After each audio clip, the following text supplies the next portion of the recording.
Yeah, well, I would also push back and say that our form of government, the ultimate arbiter, the ultimate authority is not the president. And that's a mistake that we've held for some time. The ultimate authority is the people. And Yes. it requires a moral and righteous people in order to govern morally and righteously.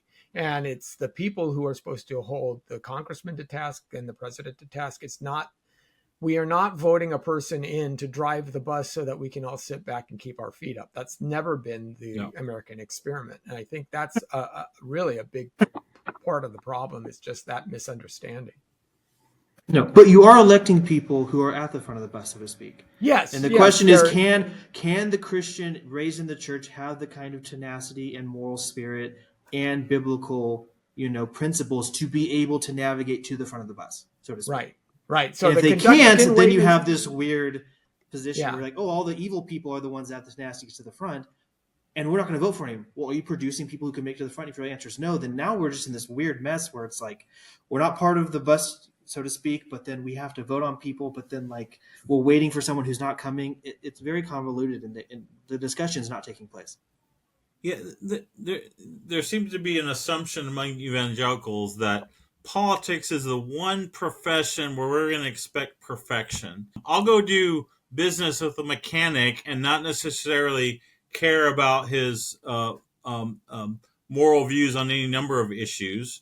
I'll see a doctor who may be an atheist. As long as he's a good doctor, I will take his medical care. I'll hire an accountant who may be agnostic, as long as he does his job well, etc. You can go on down the line. But then when we come to politics, no, they've got to be perfect in the image of Christ, or I'm not going to do business with them, so to speak. And there's something amiss there, and that leads to a couple of problems, and some of it does tie into their abandoning kind of the American conceptions of religious liberty.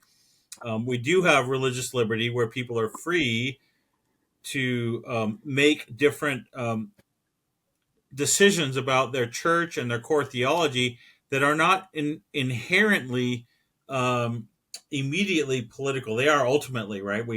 Christ is our Lord. We owe him our permanent allegiance, and that does have political ramifications. But in America, you're free to be Methodist, Episcopalian, Baptist, Jewish, Catholic, and that's not going to take you out of the running for being in public office. But that's unique to America. I mean, in Europe, there's a state church. You have to be, Anglican in England, or Lutheran in Germany, or Roman Catholic in Spain or Italy or whatever. There's a state church that mandates at least a certain resonance with the state religion. It's not so in America. That makes it.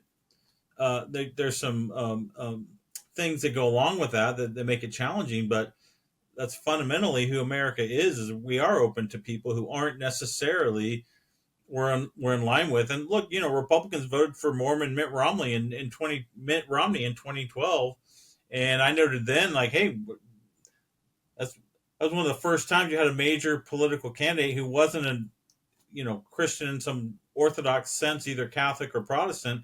You had a Mormon running, and that they didn't. Some had some problems with that, but he was supported. And then somehow they start drawing different standards when they're out of that frame. Yeah. So in politics, by its nature, I always tell people is politics is the art and science of compromise. I mean, if you want to define politics to get things done, compromise is crucial. That's what politics does.